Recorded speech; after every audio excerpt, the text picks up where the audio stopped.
தனுசு ராசி அன்பு சொந்தங்களுக்கு வணக்கங்க. ஆண்டவனே துணை அப்படின்னு வாழக்கூடியவங்க, பயங்கரமான ஆன்மீக சிந்தனை உள்ளவங்க, அறிவாற்றல் உங்களுக்கு ரொம்ப அதிகமாகவே இருக்கும். எந்த ஒரு விஷயத்தை எடுத்தாலும் அது ஒரு தடவைக்கு 4 தடவை இது சரியாக இருக்குமா இல்லை தப்பாக இருக்குமா, இது செஞ்சால் நல்லது நடக்குமான்னு யோசித்து செயல்படக்கூடியவங்க. ஒரு லட்சியத்தை முடிக்காமல் அதிலிருந்து வெளியே வரவே மாட்டீங்க இருப்பாங்க. இவங்களை அன்பு பாசத்தை தவிர வேறு எதுனாலையும் ஜெயிக்கவே முடியாதுங்க. அப்படிப்பட்ட தனுசு ராசி அன்பு சொந்தங்களுக்கு இந்த விஸ்வாவசு பலன்களை பற்றி தாங்க பார்க்க போகிறோம்.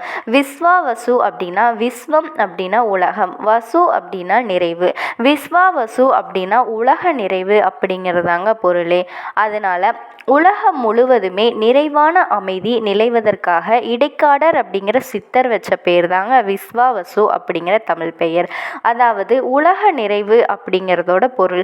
அது மங்களகரமான விஸ்வாவசு வருஷம் கும்ப லக்கணத்திலேயே பிறக்குதுங்க. கும்ப லக்னம் அப்படிங்கிறது, கும்பம் அப்படின்னாலே பொதுவாக கலசம் அப்படிங்கிறதா பொருள். கலசம் அப்படின்னு சொல்லக்கூடிய லக்னத்தில் தான் பிறக்குது. மிக மிக உத்தமான லக்னன்னு தாங்க சொல்லணும். அடுத்தது இந்த வருஷம் 2 பெயர்ச்சிகள், ஒன்று குரு பெயர்ச்சி, இன்னொன்று ராகு கேது பெயர்ச்சிங்க. இந்த 2 பெயர்ச்சியுமே நடந்துட்டுருக்கு.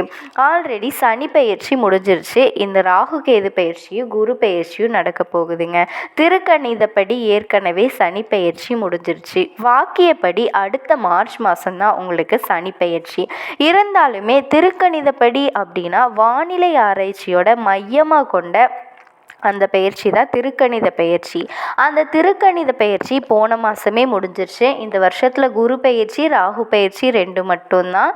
தனுசு ராசி முலாம் பூராடம் உத்திராட்டம் இந்த 1ஆம் பாதத்தில் பிறந்த மூலம் பூராடம் உத்திராட்டம் 1ஆம் பாதத்தில் பிறந்த தனுசு ராசி அன்பர்களே, தனுசு ராசியில் பிறந்தவங்களுக்கு இந்த வருஷம் அர்த்தாஷ்டம சனியாக சனி பகவான் உங்கள் ராசிக்கு 4ஆம் இடத்துல சஞ்சாரம் செய்கிறாருங்க.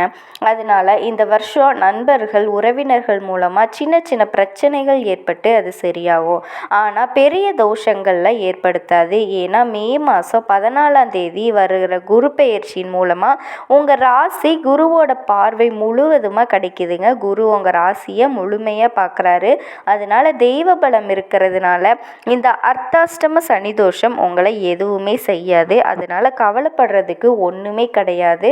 மேலும் இந்த சனி இருக்கும் ராசிநாதன் சனிக்கு கேந்திரத்தில் இருக்கிறதுனாலும் அடுத்து அதிசார குரு பெயர்ச்சியின் மூலமாக அந்த சனி பகவான் குரு பார்வை வர்றதுனாலையும் நிச்சயமாக அர்த்தாஷ்டமம் போன தோஷம் இந்த தனுசு ராசியில் பிறந்தவங்களுக்கு இந்த வருஷம் எதையுமே செய்யாது. தனுசு ராசியில் பிறந்த மூல நட்சத்திரக்காரர்களுக்கு திருமணம் சாதாரணமாக மூலம் நட்சத்திரத்தில் பிறந்தால் மாமனாருக்கு ஆகாது அப்படிங்கிற ஒரு கருத்தின் மூலமாக திருமணம் நிறைய பேருக்கு தடைப்பட்டு இருக்குங்க. ஆனால் சாஸ்திரம் சொன்னது வேற, வெளியில் சொல்லப்படுறது வேறங்க. மூலம் 1ஆவது பாதம் அப்படிங்கிறது அது 1ஆவது பாதம் மட்டும்தான். 1ஆவது பாதத்தில் பிறந்தால் மட்டும்தான் மாமனாருக்கு ஆகாது அப்படின்னு ஜோதிட சாஸ்திரம் சொல்லுதுங்க. மாமனாருக்கு ஆகாதுன்னா மாமனாரையே கொன்னுடும் அப்படிங்கிற அர்த்தம் கிடையாது. தனக்கும் மாமனாருக்கும் ஆகாமல் போகும் அப்படிங்கிறதாங்க அர்த்தமா. இந்த காலத்தில் நிறைய பேர் தனி கொடுத்தனந்தான் போகிறாங்க. அதனால் இந்த மாமனாருக்கு ஆகாது அப்படிங்கிற தோஷம் இப்போ சொல்வதற்கு வாய்ப்பு கிடையாது. மேலும் 2, 3, 4 பாதங்களில் பிறந்தவங்களுக்கு மாமனார் பக்கத்தில் இருந்தாலும் எந்த ஒரு தோஷமும் ஏற்படுத்தாது. அவங்க மாமனார் மீது ரொம்பவும் அன்பாகவும் இருப்பாங்க. அது நிறைய பேருக்கு தெரியறதில்ல. மூலம் அப்படின்னாவே அது நமக்கு சரிப்பட்டு வராது அப்படின்னு ஒதுக்கிடுவாங்க. அப்படி ஒதுக்கப்பட்ட மூலம் நட்சத்திரத்தில் பிறந்தவங்க கூட இந்த வருஷம் நிச்சயமாக திருமணம் கைகூடும் அப்படின்னு இருக்குங்க. ஏன்னா குருவுடைய பார்வை முழு பார்வை உங்கள் ராசிக்கு வருது. உங்கள் ராசிநாதனே உங்கள் ராசியை பார்க்குறாரு. ஆக இந்த குரு பார்வையோட மூலமாகவே மே 14ஆம் தேதிக்கு பிறகு திருமணமாகாமல் ரொம்ப காலமாக எனக்கு திருமணமே நடக்கலை, தடையாயிட்டே இருக்குது அப்படின்னு சொல்லிட்டு இருந்த மக்களுக்கு திருமணம் நிச்சயமாக நடக்கிறதுக்கான வாய்ப்புகள் இருக்குங்க. நிச்சயமாக அந்த திருமண யோகத்தை பெறுவீங்க அப்படின்னு இது உறுதி தான். புதிய தொழில் முயற்சி செய்பவங்களுக்கு தொழில் முயற்சிகள் தாராளமாக செய்யலாம். அதில் வெற்றியும் பெறுவீங்க. முக்கியமாக எக்ஸ்போர்ட் தொழிலில் செய்கிறவங்களுக்கு நல்ல தொழில் வாய்ப்பு பிரகாசமாக இந்த வருஷம் அமையுங்க.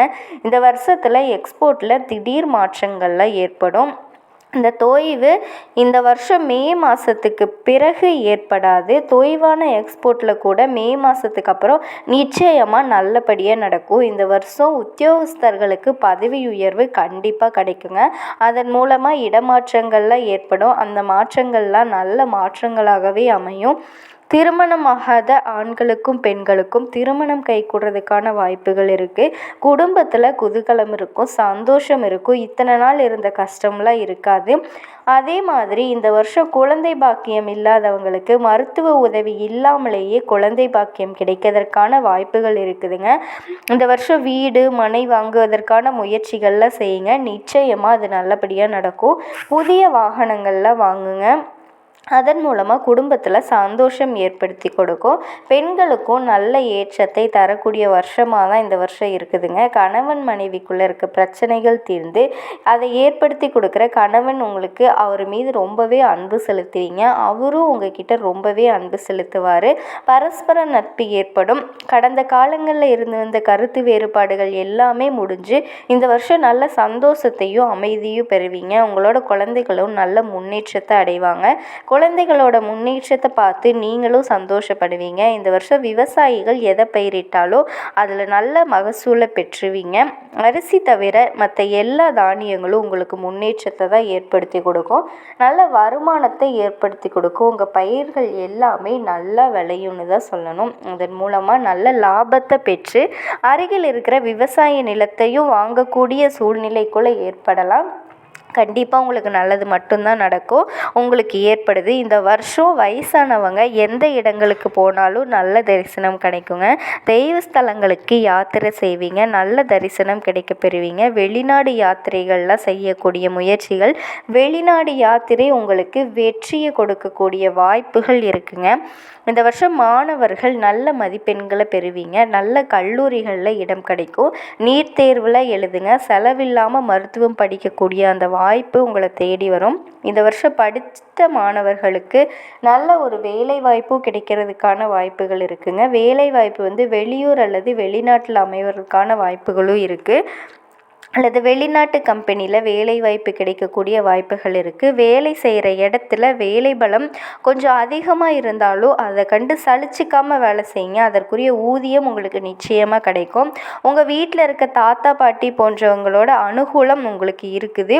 உங்கள் ராசிக்கு 6ஆம் இடத்தை சனி பகவான் பார்க்கறதுனால எதிரிகளை வெல்லக்கூடிய பரிபூர்ண சக்தி உங்களுக்கு கிடைக்க போகுது. மறுபடியும் உங்கள் ராசிஸ்தானமான 10ஆம் சனி பார்வை இருக்குது. தொழிலில் உங்களுக்கு கண்டிப்பாக ஆரம்பத்தில் தாமதம் ஏற்படும். தாமதம் ஏற்படுது என்ன ஆகுமோ அப்படின்னு நினச்சி நீங்கள் பயப்பட வேணாம்.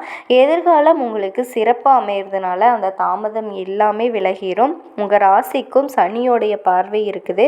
அதனால் திருஷ்டி ரொம்பவே அதிகமாக இருக்குது. உங்கள் செயல்பாடுகள் முன்னேற்றங்களை ஒரு காரியம் நடப்பதற்கு முன்பாக வெளியே சொன்னால் கண்டிப்பாக தடைகள் ஏற்படும். அதனால் யார்கிட்டையும் சொல்லாமல் ஒரு விஷயத்தை செய்ய தொடங்குங்க.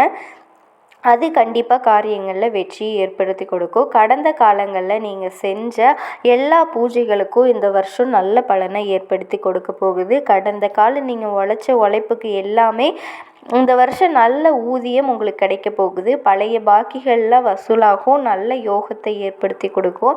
இந்த வருஷம் ராஜாவாக வரக்கூடியவர் சூரியன். அந்த சூரியன் உங்களுக்கு பாக்கியாதிபதியாக வர்றதுனால நல்ல பாக்கியத்தை ஏற்படுத்தி கொடுக்கும். உங்களுக்கும் உங்கள் அப்பாவுக்கோ இருந்த கருத்து வேறுபாட்டை எல்லாமே முடிஞ்சு பரஸ்பர நட்போடு இருப்பீங்க. உங்கள் தாய்க்கு உடல் வலி மூட்டு வலிகள் இதெல்லாம் ஏற்படுறதுக்கு வாய்ப்பு இருக்குது. அவங்களோட ஆரோக்கியத்தில் அக்கறை தேவை. அதற்கு தகுந்த மருத்துவம் கொடுத்தால் அவங்களுக்கு நல்ல ஆரோக்கியத்தை அடைவாங்க. நண்பர்கள் உறவினர்கள் மூலமாக சின்ன சின்ன பிரச்சனைகள் வந்தாலும் அதை பேசி தீர்த்துக்கலாம். அதன் மூலமாக சந்தோஷத்தை அடைவீங்க. இந்த வருஷம் பெண்களுக்கு ஒரு ஏற்றத்தை ஏற்படுத்தி தருகிற ஆண்டாக இந்த வருஷம் இருக்குங்க. உங்கள் கணவன்மார்களுக்கும் யோகத்தை ஏற்படுத்தி கொடுக்கும். பிரச்சனைகள் எல்லாமே முடிஞ்சிடும். எல்லாமே குறைஞ்சிரும். இந்த வருஷம் ஆதாயம் விரயம் என்ன பட்சத்தில் அப்படின்னு பார்க்கும்போது தனுசு ராசி 5 பங்கு விரயம் 5 பங்கு ஆதாயம் அப்படின்னு தான் சொல்லணும். எவ்வளவு வந்தாலும் உங்களுக்கு எவ்வளோ வருமானம் வந்தாலும் அதுக்குரிய செலவு வந்துட்டே தான் இருக்கும். இதுக்கு பரிகாரம் நீங்கள் இருக்கிற ஊர்லேயே சனிக்கிழமை சனி பகவானுக்கு நல்லெண்ணெய் தீபம், ஆஞ்சநேயருக்கு நெய் தீபம் வச்சுட்டு வாங்க. எந்த ஒரு தோஷத்தையும் உங்களுக்கு ஏற்படாது. இந்த வருஷம் முழுமைக்கும் உலக நிறைவு அப்படின்னு சொல்லக்கூடிய இந்த விஸ்வாச வருஷத்தில்